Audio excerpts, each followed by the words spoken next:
Hey, this is Jules Trouble County. Welcome to Houseborn Warhammers of the Nordic Wind Studios. Today we're going to be doing a bit of mixing and a little bit of DIY. Come have a look.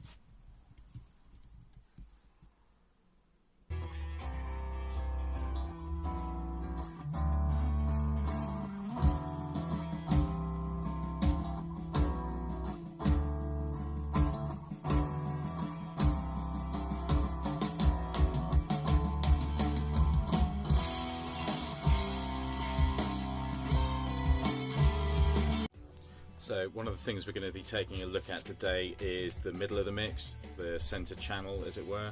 Now at the moment it's quite difficult to get clarity and to hear the clarity in there, probably because of the mix position and the acoustics of the room. Now you can see some of the paneling we've got on the walls and some of the bass trapping that we've got. We've got a mixture of broadband and top end sort of absorption here and diffusion. Now the one we're going to be having a look at today is the center panel of the mix position. This panel here.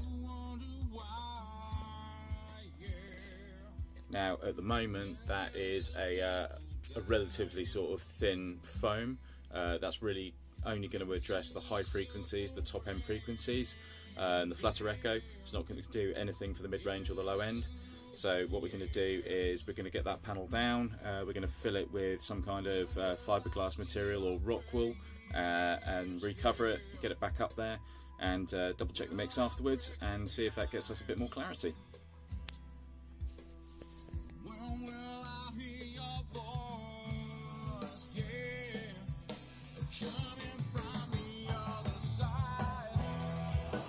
So one thing to remember when playing around with rock wool or mineral wool or anything like that is to wear the appropriate PPE. Now, I'm wearing gloves, and obviously I'm sporting a safety moustache to help with breathing. So I've got the rock wool inside the panel. It's the panel here. Got the back covered up with some cheap Hessian fabric. You can see I've just pulled it over it, stretched it, stapled it on, trimmed it back. Rough and ready job. And then I've put some extra. I'm only hanging this as you would like a small photo, so I've put in a couple more hooks. They should be man enough for the job. It's not a particularly heavy panel. Let's get it popped back up there. So the picture hooks that I put up weren't man enough for the job. It was an absolute nightmare. It fell down and pulled bits of the wall out. Pretty poor on my part. So I had to drill some holes, put some raw plugs in, and some pretty heavy-duty screws. And now, as you can see behind me, it is all in place. Now the difference is substantial, but interestingly not where I thought. So I expected it to really tidy up the middle of the mix and offer some insight into that sort of that central sound. What it's actually done is really extend the low end at the mix position, and it almost sounds and feels like there's a subwoofer paired with the system now. Really extended the low end, so the kick drum sounds even thumpier, the bass sounds clearer, the drum rolls, the drum fills through the toms track a lot better, so the stereo imaging is cleaner in that respect. When the toms play throughout the stereo field, you tend to like follow them with your eyes. They're that attention grabbing now, which is really nice. Yeah, all in all, it seems to be working really well. I'm super happy with the difference it's made.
So hopefully you can hear the difference that it's made. It really, in the room here, it has made the world of difference. It really has. So what we did, the panel you can see directly behind me in the middle, was just a thin foam panel before. It was mounted on a wooden frame, so it did have an air gap. But obviously that really only treated the high frequencies and the flutter echo. So what we did to try and tidy up the kind of centre position of the mix was to take it off, put mineral wool in there, in this case rock wool, 50mm rock wool, high density, cover the back of it up, and hung it back up with some more industrial hooks. Now what it's actually done is really extended the low end, which hopefully you've just heard. Really tidied up the low end as well.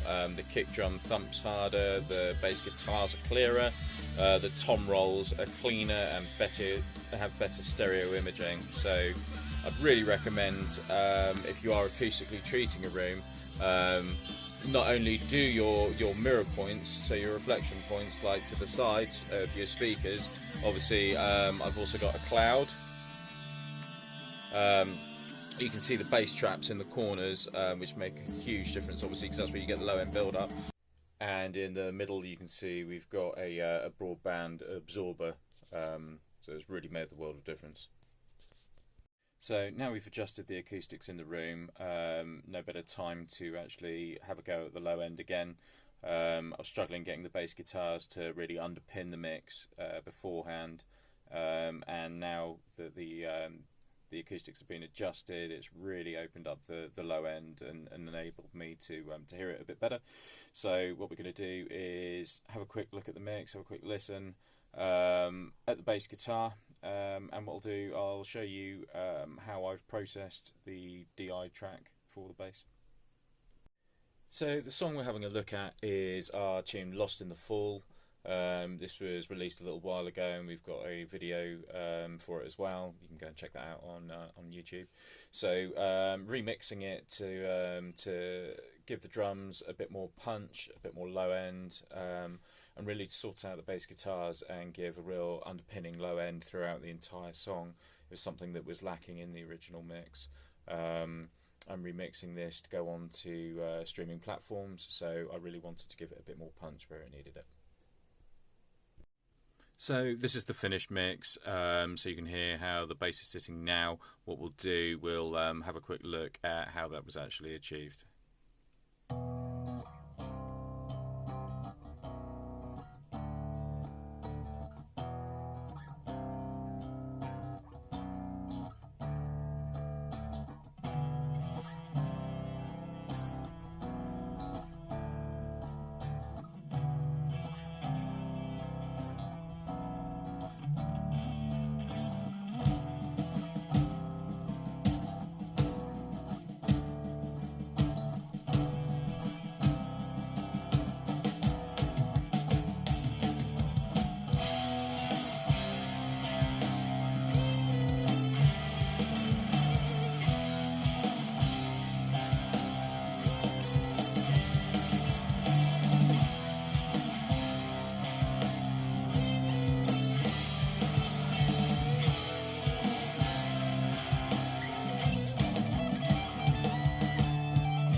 What we'll have a quick listen to now is the original DI track that was recorded. You hear how it sounds. It's actually quite nice sounding. So this was straight into a Golden Age project pre-73 preamp. So it's got quite a lot of natural drive to it anyway. So it sounds a little bit better than a standard DI track, but still wasn't really sitting in the mix how we wanted it. Here we go.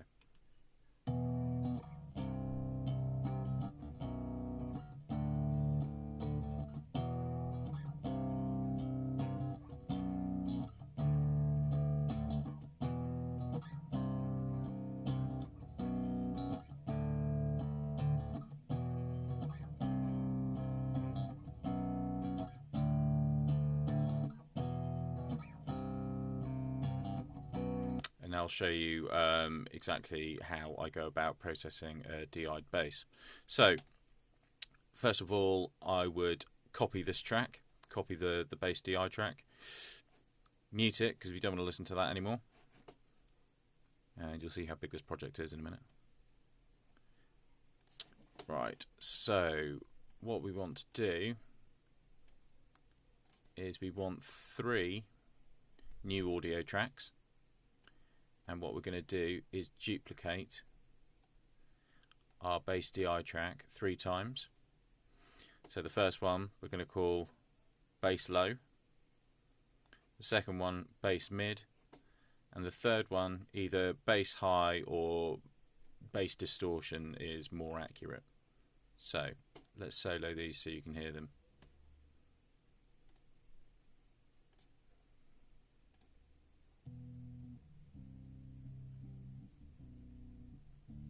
You'll probably just only be able to hear that. It's really, really low. I'll open up the equalizer to show what we do with that. So you put a low pass filter on there. That means that only the low end is coming through. All the high end here is cut.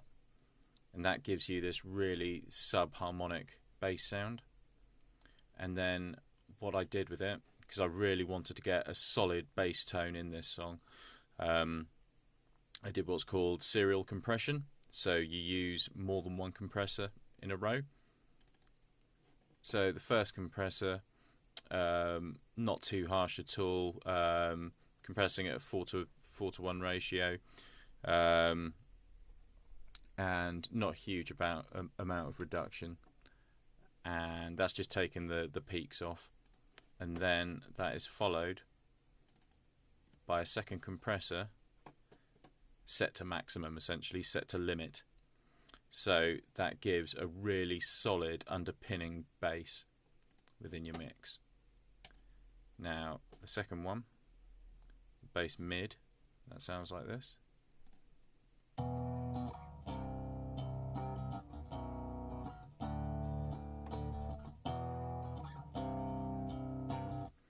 And I'll show you the EQ for that.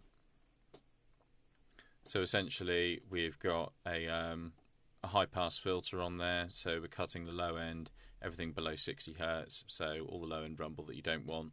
We've got a couple of little boosts on here, a couple of broad boosts, small one in the low end, probably about 80 Hz, another one 1 kilohertz, that really brings the bass out on smaller speakers and gives it a bit more presence, and then a tiny bit at the top end for a bit of sizzle. We've got a low mid cut, relatively heavy cut there, just to clean up the mid range a little bit, and that's also followed by another compressor, which is sort of mild compression again, 4:1 ratio, not compressing super hard. And then I wasn't quite happy with the frequency I was getting on this, so I did another few little gentle cuts and boosts. You can see, so we've got a little cut there at about 140 Hz. That clears up a little bit of room for the kick drum. So that's quite a nice one to cut on this song anyway. Another little boost at 1K and another tiny one in the top end to give it a bit more sizzle. Okay, so you've heard what that one sounds like. And then the third one, the third track, this is a duplication of the mid track. So the EQ settings are very, very similar. You can see you've got a high pass filter, so just cutting the extreme lows. Another little boost at 1K to bring the bass out, give the bass a bit more presence on smaller speakers, and a compressor, again relatively gentle, 4:1 ratio, not a huge amount of gain reduction, just cutting the peaks off, and then a little secret weapon here. So this is essentially a copy of a Sans amp, bass Sans amp. It gives the guitar a bit of drive, a bit of bite. I'll show you what this track sounds like.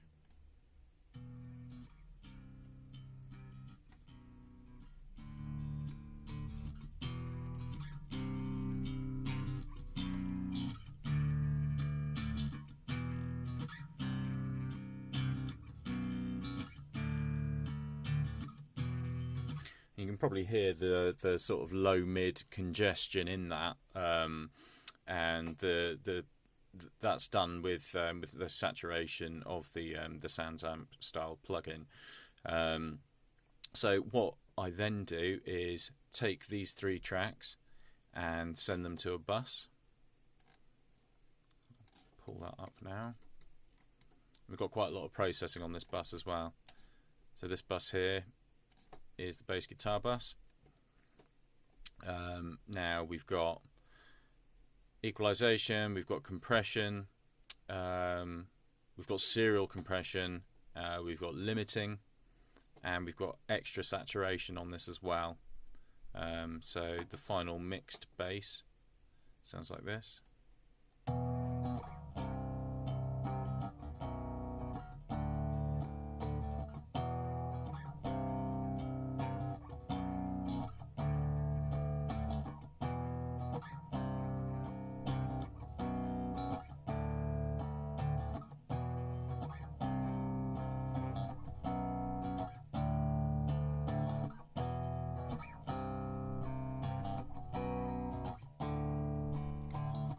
So you can really hear the solid underpinning low end. You've got a nice warm but clean mid-range. You've got a nice sizzle on the top end to really bring out the strumming of the bass in this song. That happens throughout the main parts of the song, which is quite drivey at times, so it really does need that clarity on the top end and that sizzle. At the end of this chain we've got a limiter just shaving the peaks off and making it all a bit more solid. I did add extra saturation to the top end on the Pro channel down in this corner here, and we've got some SSL EQ, again top end EQ, you can see here and here. Got a compressor on here, just at 3:1 at this point, because obviously we're compressing, you know, in all relatively hard across the 3 channels. So this is just to really smooth it out and give it a little bit of character. And then in the entire mix.